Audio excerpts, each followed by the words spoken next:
Hello everyone, good morning to all of you and have a nice day. आज फिर से एक नए वीडियो के साथ इलेक्ट्रोमैग्नेटिक वेव्स का लेक्चर नंबर 2 जो कि बहुत ज़्यादा इंपॉर्टेंट है। वीडियो एकदम लास्ट तक देखना और बिल्कुल भी स्किप मत करना। कॉपी कलम है साथ में तो लेके बैठो और कुछ नया सीखने की दृष्टि से आज हम लोग इस चैप्टर का दूसरा क्वेश्चन को लेके बात करने वाले हैं। तो पढ़ाई का थोड़ा मन बनाओ और बिल्कुल ध्यान से कॉपी किताब लेके बैठो एकदम आराम से और चलो देखते हैं। फिर से स्टार्ट करते हैं। क्वेश्चन का नाम है what do you mean by electromagnetic spectrum. आज का पहला टॉपिक है इलेक्ट्रोमैग्नेटिक स्पेक्ट्रम क्या होता है। इलेक्ट्रोमैग्नेटिक स्पेक्ट्रम क्या होता है, पहला ये क्वेश्चन है। तो स्पेक्ट्रम के बारे में आप लोग 10th क्लास में भी पढ़ चुके हैं। VIBGYOR कलर का जो स्पेक्ट्रम आप लोग पढ़े हैं ना, violet, indigo, blue, green, yellow, orange, red, ये सब जो आप लोग पढ़ चुके हैं। तो इलेक्ट्रोमैग्नेटिक स्पेक्ट्रम क्या है, बिल्कुल ध्यान से सुनिएगा। डेफिनेशन को एकदम आराम से सुनिएगा। हम बोलने जा रहे हैं कि द सीक्वेंस ऑफ आवाज क्लियर आना चाहिए और वीडियो क्वालिटी को मैक्सिमम कर लीजिएगा कि the sequence of electromagnetic waves in order of increasing और डिक्रीजिंग फ्रीक्वेंसी और wavelength is called electromagnetic spectrum. एक बार और आराम से बोलना चाहूंगा, बिल्कुल ध्यान से सुनेंगे, फिर हिंदी में भी बताऊंगा। The sequence of electromagnetic waves in order of increasing और डिक्रीजिंग फ्रीक्वेंसी और wavelength is called electromagnetic spectrum. 7 electromagnetic waves होते हैं, 7 इलेक्ट्रोमैग्नेटिक वेव्स होते हैं। और यदि हम लोग सातों इलेक्ट्रोमैग्नेटिक वेव को एक मैनर से सजा के लिखें, फ्रीक्वेंसी या वेवलेंथ के बढ़ते क्रम या घटते क्रम में, असेंडिंग ऑर्डर में या डिसेंडिंग ऑर्डर में एक मैनर से यदि सजा के लिखे तो उसे ही कहा जाता है इलेक्ट्रोमैग्नेटिक स्पेक्ट्रम। बिल्कुल ध्यान से सुनिएगा बच्चों एक बार और। What is electromagnetic spectrum. तो टोटल 7 वेव होते हैं, इलेक्ट्रोमैग्नेटिक वेव्स होते हैं। तो यदि हम लोग सातों वेव को एक मैनर से सजा के लिखें तो उसे ही कहा जाता है इलेक्ट्रोमैग्नेटिक स्पेक्ट्रम।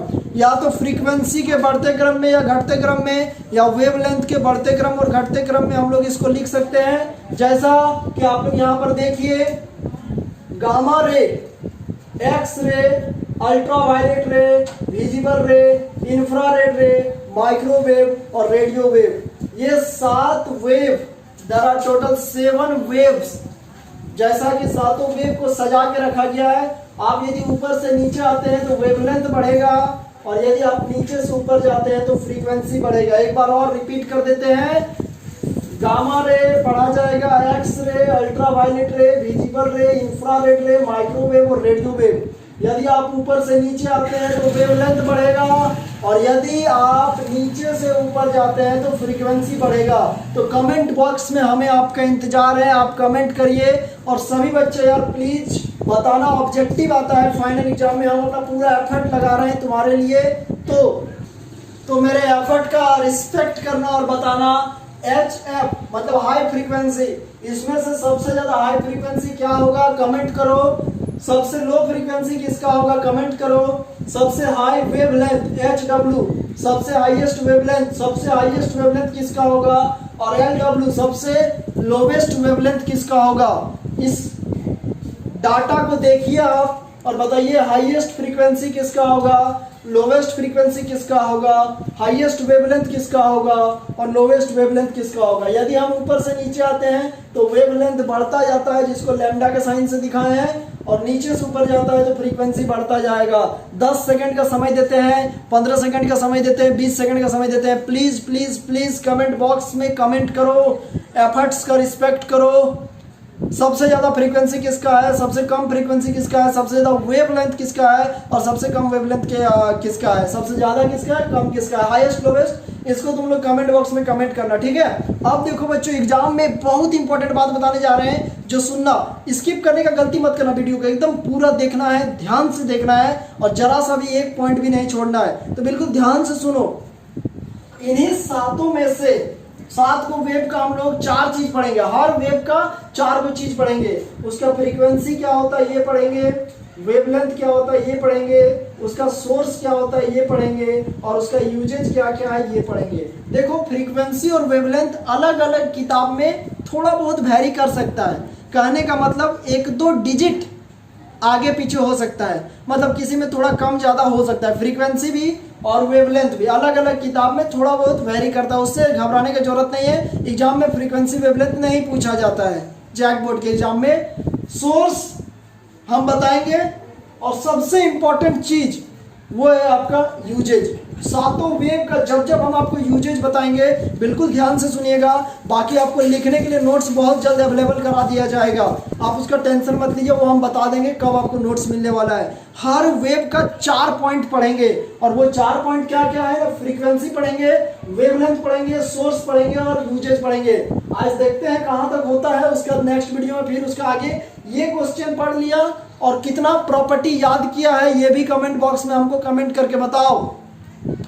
लास्ट वीडियो में बच्चों मैंने आपको टोटल 13 प्रॉपर्टी बताया था, आप कितने प्रॉपर्टी याद किए हैं ये भी हमें कमेंट बॉक्स में कमेंट करके ऑनेस्टली बता सकते हैं। एंड उसके लिए ऑनेस्ट रिव्यू करना काफ़ी ज़्यादा जरूरी है। तो आज बच्चों 7 जो वेव है, सातों वेव का 4 पॉइंट पढ़ेंगे, फ्रीक्वेंसी, वेवलेंथ, सोर्स और यूजेज। एग्जाम में जनरली क्या आता है? जैक बोर्ड के एग्जाम में यूजेज आता है। तो सातों वेव का हम यूजेज आपको बताएंगे और वो बिल्कुल ध्यान से सुनिएगा।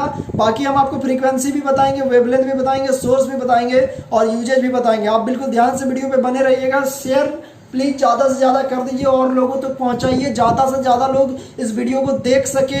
और जो लोग सब्सक्राइब नहीं किए हैं, यदि मन है आपको सब्सक्राइब करने का तो जरूर सब्सक्राइब कीजिए।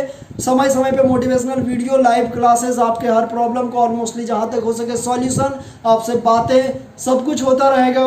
और 11th क्लास के भी यदि आपके कोई भाई बहन छोटे हैं उनको बोल दिएगा सब्सक्राइब करने, बिकॉज 11th का भी अब थोड़े दिन में कंटिन्यूसली वीडियोज़ आते रहेगा, सिलेबस अपलोड कर दिया गया है। तो आइए बात करते हैं।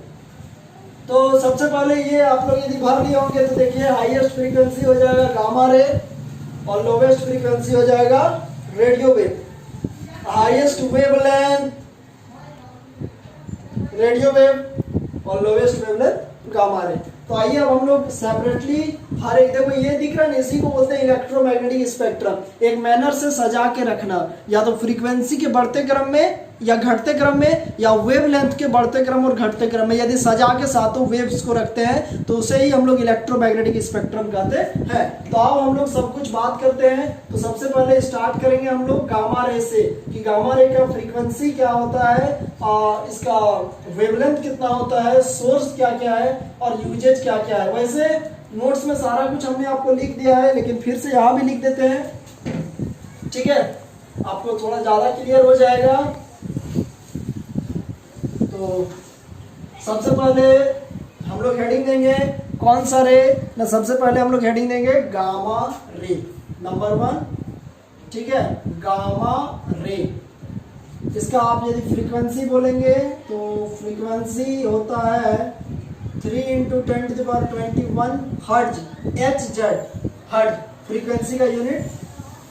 यहां से लेके वेरी करेगा 3 × 10⁻18 हर्ट्ज तक, ठीक है। और इसका वेव लेंथ, वैसे आप चाहें तो फ्रीक्वेंसी और वेवलेंथ के बीच रिलेशन होता है, वहां से भी आप निकाल सकते हैं, ठीक है। तो इसका आपका वेवलेंथ ऑलमोस्टली हो जाता है कि 10⁻10 मीटर से 10⁻14 मीटर तक, 10⁻10 मीटर से लेके 10⁻14 मीटर। हाँ, अब इसका हम लोग सोर्स के बारे में बात करेंगे और उसके बाद यूजेज। तो गामा रे, अब यहाँ से आपको सुनने का टाइम आ गया। जब जब हम सोर्स और यूजेज बताएंगे प्लीज प्लीज प्लीज बहुत ज्यादा ध्यान से सुनिएगा। और यूजेज को तो जितना ज्यादा 2-2 बार रिपीट करके चाहे तो भी सुन सकते हैं। तो गामा रे का सोर्स है कि gamma ray are produced by nuclear reactions.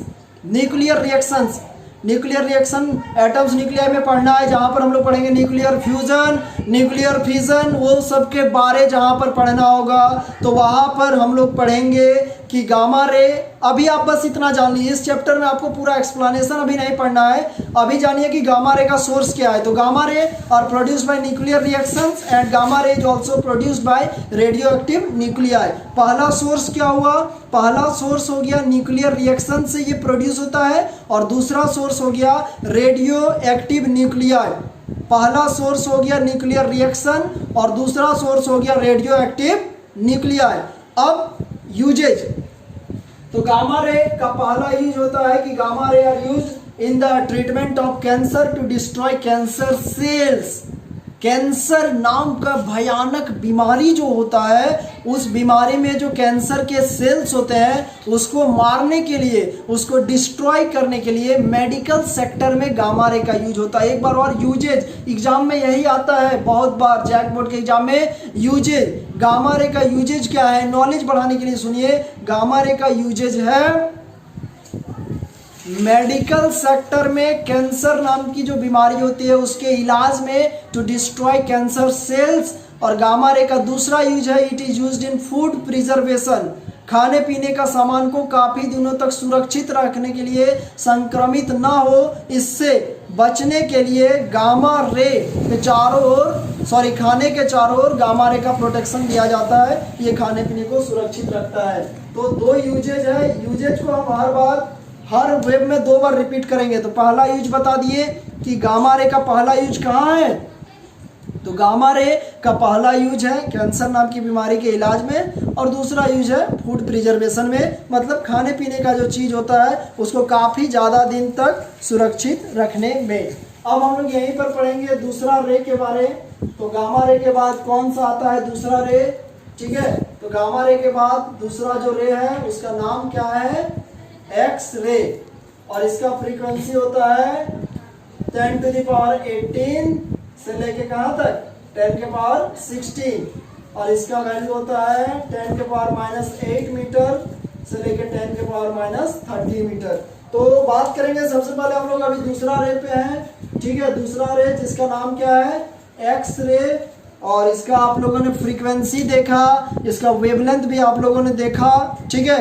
और सोर्स, एक्स रे का सोर्स क्या है, 11th क्लास में भी आप लोग पढ़ चुके हैं। X ray are produced by the bombardment of high energy particles with metal target. Metal target में जब हाई एनर्जी पार्टिकल्स बॉम्बार्ड करता है आके, तो एक्स रे का प्रोडक्शन होता है। एक बार और ध्यान से सुनना, कोई मेटल टारगेट है, उसमें हाई एनर्जी पार्टिकल्स जब आके टकराता है तो उससे एक्स रे का प्रोडक्शन होता है।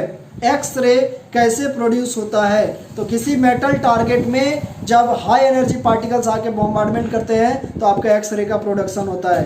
एक्स रे का यूजेज कहाँ कहाँ है, तो एक्स रे का सबसे पहला यूजेज आप लोग भी जानते हैं कि जब भी हम लोग का बोन्स, जैसा ही हड्डी टूटता है तो डॉक्टर यहाँ जाते हैं तो एक्सरे करना पड़ता है। तो एक्सरे का पहला यूज है, it is use to locate fracture in bones and infection in lungs. कहने का मतलब क्या हुआ, X ray is use to locate the fracture in bones and infection in lungs. कभी भी यदि हड्डी टूट जाता है शरीर के अंदर तो उसको देखने के लिए, हड्डी कहाँ पर टूटा हुआ है इसको देखने के लिए मेडिकल सेक्टर में डॉक्टर एक्सरे का यूज करते हैं। दूसरा एक्सरे का यूज है, it is use to study crystal structure. किसी क्रिस्टल का स्ट्रक्चर को देखने के लिए, अंदर में किस तरह का स्ट्रक्चर है, कैसे कॉम्बिनेशन से वो है, तो उसको देखने के लिए आपको एक्सरे का यूज किया जाता है। एंड तीसरा use, it is also used in the treatment of certain forms of cancer. Cancer नाम की बीमारी बहुत तरह का होती है तो उसके कुछ कुछ फॉर्म में आपको एक्सरे का भी यूज किया जाता है। तो now I will again repeat the 3 uses of X ray, because जो यूजेज है वही बहुत ज़्यादा इंपॉर्टेंट है। तो एक बार और आप लोग बिल्कुल ध्यान से सुनिएगा एक्सरे का यूजेज क्या क्या है। पहला यूज हड्डी टूटता है या लंग्स, फेफड़ों में यदि इन्फेक्शन हो जाता है तो उसका बॉडी स्ट्रक्चर को देखने के लिए एक्सरे का यूज किया जाता है। हड्डी उड्डी टूटता है तो डॉक्टर देखने के लिए। दूसरा use, it is use to study crystal structure. किसी भी पार्टिकल का या किसी भी क्रिस्टल का अंदर का जो स्ट्रक्चर होता है उसको देखने के लिए एक्सरे का यूज करते हैं। एंड जो थर्ड यूज है वो है कि it is use in the treatment of certain forms of cancer. Cancer नाम की जो बीमारी होती है उसके भी कुछ कुछ मतलब अलग अलग तरीका होता है, अलग अलग प्रकार होते हैं। तो कुछ कुछ प्रकार के कैंसर नाम की बीमारी में इसका भी मतलब इलाज में इसका यूज किया जाता है, किसका, एक्सरे का, ठीक है। तो एक्सरे का यूज मतलब कैंसर में भी होता है। तो इसके बाद हम लोग पढ़ेंगे तीसरा रे, जिसको शॉर्टकट में कहते हैं यूवी रे। हम सुनना चाहेंगे आपसे कि यूवी रे का फुल फॉर्म क्या होता है। यूवी रे, इसका हम फ्रीक्वेंसी वेवलेंथ आपको बता देते हैं, ठीक है। 3 × 10⁻16 से 7.5 × 10⁻14 हर्ट्ज, ये फ्रीक्वेंसी रेंज होता है। हम आपसे सुनना चाहेंगे ठीक है, कि वेवलेंथ इतना मीटर से लेकर 6 × 10⁻⁻10 मीटर होता है। तो यूवी रे, ये थर्ड नंबर हो गया, इसका फुल फॉर्म होता है अल्ट्रा वायलेट रे।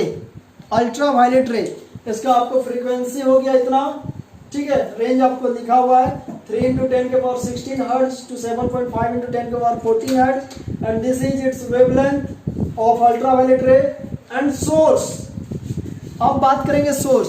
तो पहला सोर्स है सन, ठीक है, ऊपर में जो सूर्य है सन, तो पहला सोर्स है sun. And second one is the welding arcs.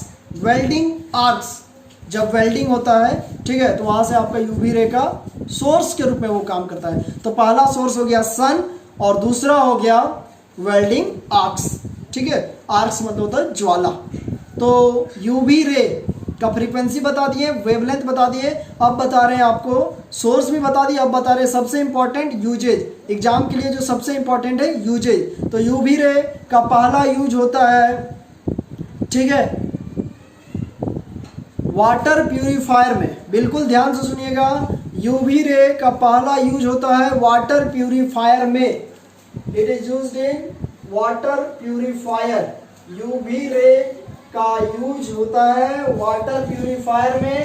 इसका दूसरा यूज होता है to kill germs in water, kill germs in water. And third use होता है लेजिक आई सर्जरी। कि मैंने आपको बताया कि अल्ट्रा वायलेट रे का 3 यूजेज होता है, वाटर प्यूरिफायर में और किल जर्म्स इन वाटर एंड तीसरा Lasik eye surgery. Lasik eye surgery, तो एक बात बिल्कुल ध्यान से सुनिएगा, वाटर प्यूरिफायर में पानी को शुद्ध करने में, जैसा कि आप लोग देखते होंगे टीवी में भी ऐड आता है, बहुत सारा प्रचार में लिखता है RO+UV वाटर प्यूरिफायर का आता है। तो ये क्या करता है ना, पानी के अंदर जो भी कीटाणु विषाणु सूक्ष्म जीव होते हैं, छोटे छोटे जीव जिसको हानिकारक ऐसे जो जीव होते हैं, और पानी जैसा कि हम लोग पीते हैं तो उससे हम लोग का तबीयत खराब हो सकता है। तो पानी को साफ करने के लिए, स्वच्छ करने के लिए, पानी को बिल्कुल हम लोग पीने लायक योग्य बनाने के लिए वाटर प्यूरिफायर में आपको यूवी रे का यूज होता है। और दूसरा लेजिक आई सर्जरी, आँख का जो सर्जरी होता है, आँख का जो बहुत सारा ऑपरेशन होता है, तो लेजिक आई सर्जरी में आपको अल्ट्रा वायलेट रे का यूज किया जाता है। लेजिक आई सर्जरी, आँख का ऑपरेशन है, उस ऑपरेशन में आपको अल्ट्रा वायलेट रे का यूज किया जाता है। एग्जाम में एक्सप्लेनेशन नहीं लिखना है, यूजेज लिखना है। तो it is used in water purifier, it is used to kill germs in water and it is used in LASIK eye surgery.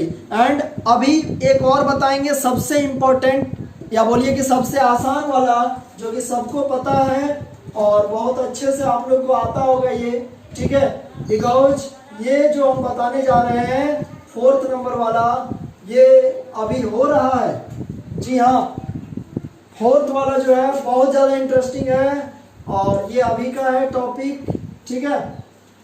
4th वाला जो है आपको, जिसका नाम है विजिबल रे।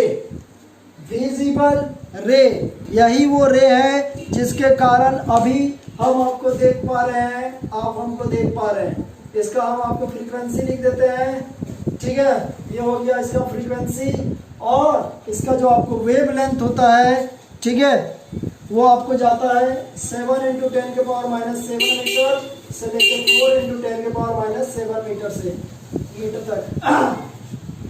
बिल्कुल ध्यान से सुनिएगा बच्चों, ये है विजिबल रे। बहुत आसान और बहुत ज़्यादा इंपॉर्टेंट, हम लोग के डेली लाइफ में बहुत ज़्यादा यूज होता है विजिबल रे। एक दूसरे को देखना, हम आपको देख रहे हैं, आप हमको देख रहे हैं, इसके पीछे का रीजन है विजिबल रे।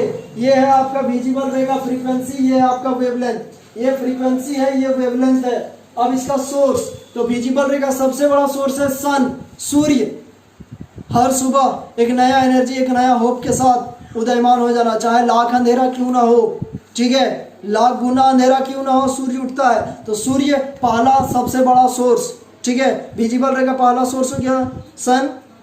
और भी बहुत सारे आर्टिफिशियल सोर्सेज हो गया, टॉर्च, बल्ब, मतलब जहाँ से लाइट निकलता है, बोलचाल की भाषा में कहूँ ना, जहाँ से लाइट निकलता है, torch, bulb, LED, candle, fire, समझ में आ रहा है ना, ठीक है।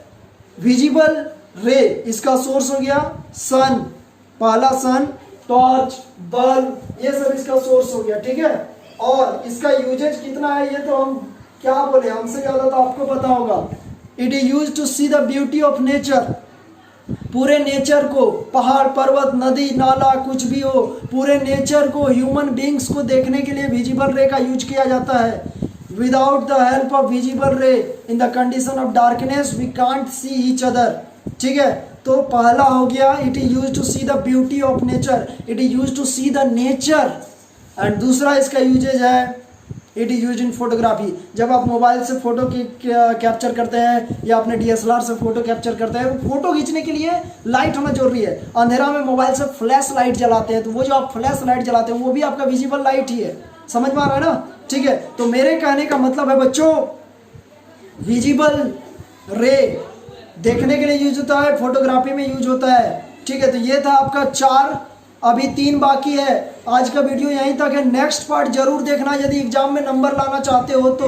और अभी तक सब्सक्राइब नहीं किए होगे तो सब्सक्राइब करो और बेल आइकन को प्रेस करो और जितना ज़्यादा से ज़्यादा हो सके इसको शेयर करो। नेक्स्ट पार्ट इसका बहुत इंपॉर्टेंट है, जिसमें हम लोग और 3 वेब के बारे पढ़ेंगे, तभी ये क्वेश्चन कंप्लीट होगा, ठीक है। तो next video is so much important for you, then I personally request you कि यार वो वीडियो जरूर से जरूर देखना, बहुत जल्द वो वीडियो आने वाला है। और इस वीडियो को पेशेंस से देखने के लिए thank you very much to all of you. Next video भी आएगा, शेयर कर देना।